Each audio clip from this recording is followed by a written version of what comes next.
এই কনসেপ্টটাই, এই যে কথাটা, এইটাকে ক্লিয়ার হওয়া দরকার। যখনই অলিম্পিক বা কমনওয়েলথ ইন্টারন্যাশনাল যে টুর্নামেন্টগুলো হয়, এই টুর্নামেন্টগুলো কোনো রাজ্যের হয়ে সেখানে প্রতিনিধিত্ব খেলোয়াড়রা করে না। খেলোয়াড়রা সেখানে ভারতীয় দলের হয়ে যায়, সেটা কমনওয়েলথে হোক, আর সেটা অলিম্পিকে হোক, আর সেটা এশিয়ান গেমস হোক, সেটা ভারতের হয়ে প্রতিনিধিত্ব করে। দীপা কর্মকার ভারতের খেলোয়াড় হিসাবে সেখানে প্রতিনিধিত্ব করেছে। এটা ফেডারেল স্ট্রাকচার দেশ, আমাদের অনেকগুলো ছোট ছোট রাজ্য মিলে ভারত, এই ভারতের হয়ে তারা প্রতিনিধিত্ব করেছে। আজ দীপা কর্মকার হোক আর আমাদের অস্মিতা হোক, তারা ভারতের হয়ে প্রতিনিধিত্ব করেছে। হ্যাঁ, তাদের জন্মস্থান আমাদের ত্রিপুরা রাজ্য, এত আমরা গর্বিত, আমরা তাদেরকে নিয়ে গর্ব করি যে আমাদের এখানকার মেয়েরা সেখানে ভারতের হয়ে প্রতিনিধিত্ব করে সম্মান অর্জন করেছে। এখন যে বিষয়টা আপনি বোঝাতে চাইছেন যে আমাকে দীপা কর্মকারকে ওনারা চাকরি দিয়েছেন, হ্যাঁ, দীপা এইবার ওই সময় তিনি খেলেছেন, দীপা কর্মকার ওই সময় অ্যাওয়ার্ড জিতেছে, দীপা কর্মকার ওই সময় আমরা দেখেছি বিভিন্ন টুর্নামেন্টে তিনি জয়ী হয়েছেন, তার জন্য তারা পিআই চাকরি দিয়েছেন।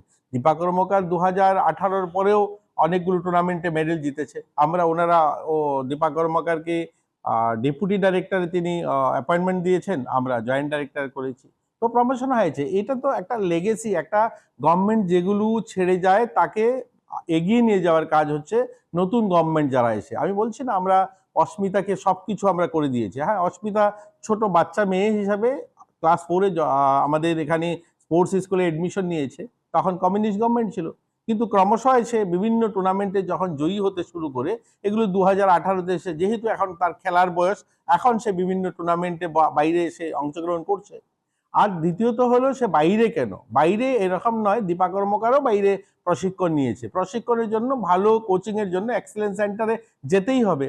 আমাদের যে বাধারঘাটে যেখানে স্পোর্টস স্কুল, এটা আমরা করেছি বলিনি, এটা তখনকার যিনি মুখ্যমন্ত্রীর নামে, দশরথ দেবের নামে সেই স্পোর্টস কমপ্লেক্স কমিউনিস্টের আমলে শুরু হয়েছে, কিন্তু সেখানে আমাদের খেলো ইন্ডিয়া, যে প্রধানমন্ত্রীজি যে নতুন খেলো ইন্ডিয়া স্কিম শুরু করেছেন, সেই স্কিমের সেখানে খেলো ইন্ডিয়া সেন্টার রয়েছে, এক্সেলেন্স সেন্টার রয়েছে। সেখানে যখন আমরা ভালো প্রতিভান ছেলে মেয়ে যারা রয়েছে তাদেরকে আরো ভালো সেন্টারে পাঠানোর জন্য, শাহী সেন্টার যেমন ভোপালে রয়েছে, সেখানে আমরা পাঠিয়ে থাকি।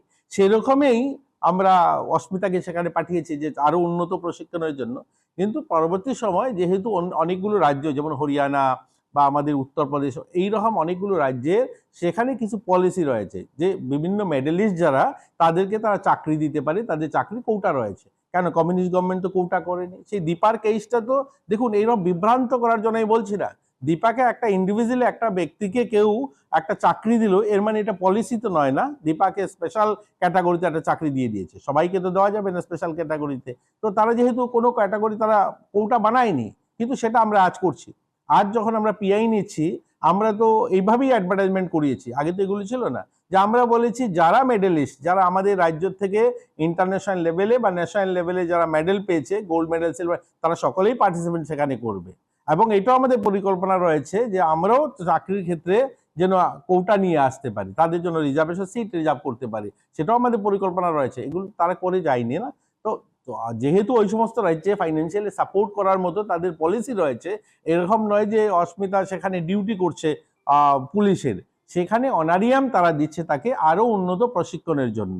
তো আমাদের রাজ্য থেকে এমনও তো নয় যে আর বাইরে যায়নি কেউ, এই কথাটাই বিতর্কে যেতে চেয়েছিলাম না। একটা আনন্দের সংবাদ এটা আমাদের জন্য, আমরা খুশির সংবাদ যে আমাদের রাজ্যের মেয়ে গোল্ড জিতেছে। আমাদের রাজ্য থেকে কল্পনা দেবনাথ অর্জুন অ্যাওয়ার্ডি, এখন বাইরে থাকেন না তিনি বাইরে কিছু করছেন না। আমরা তো কল্পনা দেবনাথকে এনেও এখানে সম্মান করেছি।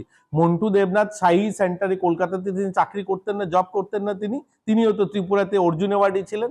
আমাদের মানে অলিম্পিকে পার্টিসিপেন্ট তো তিনি আজ থেকে 50 বছর আগে পার্টিসিপেন্ট করেছেন, তো তিনিও তো বাইরে কাজ করেছেন, তিনিও তো কলকাতা শাহীতে কাজ করে এসছেন। আজকে সোম দেববর্মন বাইরে করছে না, আজকে সোম দেববর্মনও তো বাইরে কাজ করছে। আজকে প্রতিষ্ঠা সামন্ত আমাদের রাজ্যের মেয়ে ভারত রেলেতে মানে সেখানে অনারিয়াম নিয়ে প্রশিক্ষণ নিচ্ছে না। তো এগুলো নিয়ে একটা কি বলবো, এগুলো হচ্ছে একটা দেউলিয়াপন, কোনো কিছু নেই পলিটিক্স করার মতো। কারণ এই সরকার আসার পরে আমরা ক্রীড়াতে এতগুলো কাজ করেছি, সেগুলো আজকের হয়তো এই আপনারা আমাকে জিজ্ঞাসা করছেন বলে শেষ হবে না। আমরা এসে মুখ্যমন্ত্রী ট্যালেন্ট সার্চ স্কিম শুরু করেছি, যে প্রতিভাবান ছেলে মেয়েদেরকে ফাইন্যান্সিয়ালি সাপোর্ট করা যায় তার জন্য স্কিম এসছে। আজকে আমরা তাদেরকে 5 লক্ষ টাকা পর্যন্ত সাহায্য করে থাকি। Gold medal, silver, bronze medal যারা জিতছে প্রতি বছর তাদেরকে আমরা ফাইন্যান্সিয়ালি সাপোর্ট করছি। আজকে তাদের জন্য ইন্স্যুরেন্সের ব্যবস্থা করেছি। আজকে পরিকাঠামো যেগুলো তৈরি হচ্ছে, অসংখ্য অগণিত পরিকাঠামো এই রাজ্যে স্পোর্টস তৈরি হয়েছে, এবং প্রত্যেকটা পরিকাঠামোকে আমরা তাদের নামে, খেলোয়াড়দেরকে নামে আমরা উৎসর্গিত করছি, সেগুলো তাদেরকে সম্মান জানানোর জন্য। এর আগে তো অনেক সরকার ছিল। প্রতুল ভট্টাচার্য, এখানে যারা মিডিয়াতে আমার এই সংবাদ আপনারা সংগ্রহ করছেন, আপনাদের সবার, আমি সহ ইনক্লুডিং, আমাদের জন্মের আগে প্রতুল ভট্টাচার্য এই উমাকান্তর ফুটবল মাঠে তিনি মারা গিয়েছেন ফুটবল ধরতে গিয়ে, গোলকিপার। আমরা এসে যখন আমরা বাধারঘাটে মাঠ হয়েছে, সেই প্রতুল ভট্টাচার্যের নামে মাঠ উৎসর্গিত করেছি। কেন এই 50 বছর কেন লাগলো এই প্রতুল ভট্টাচার্যকে সম্মান করতে? কেন সেখানে করেননি তো আপনারা? আমরা এসে সেই মাঠ করেছি প্রতুল ভট্টাচার্যের নামে।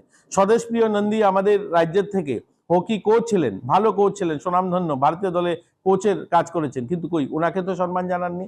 আমরা এসে ওনার নামে মাঠ করে দিয়েছি, স্বদেশপ্রিয় নন্দী মাঠ করেছি। দেবভক্তি জমাতিয়া অ্যাথলেটিক প্লেয়ার ছিলেন, ভালো সুনামধন্য প্লেয়ার ছিলেন, কোথায়? ওনার নামে তো কিছু করেনি। আমরা এসে অ্যাথলেটিক ট্র্যাক করে দিয়েছি। আজকে আমরা মধুসূদন সাহা কোচ ছিলেন, আমরা ওনার নামে যুব আবাস করে দিয়েছি। এরকম অসংখ্য অগণিত বললে শেষ হবে না যে এই সরকার আসার পর আমরা খেলোয়াড়দের জন্য করছি। আর অস্মিতাও নিশ্চয়ই ভারতে এসে গেছেন, আমাদের রাজ্যে এসলে আমরা তাকে সম্মান জানানো, যা যা করণীয় সেটা আমরা করব। আর এরকম নয়, আপনাদের বলতে আমার খুশি হচ্ছে যে অস্মিতা আজকে হয়তো এই জায়গায় পৌঁছেছে। এই জায়গায় পৌঁছানোর আগেও আমরা অনেকবার তার প্রতিভা, তার যে ট্যালেন্ট, তাকে সম্মান জানিয়ে অনেকবার আমরা, আমাদের মাননীয় মুখ্যমন্ত্রী যখন স্পোর্টস কাউন্সিলের সেক্রেটারি ছিলেন তখনও তিনি সম্মান জানিয়েছেন।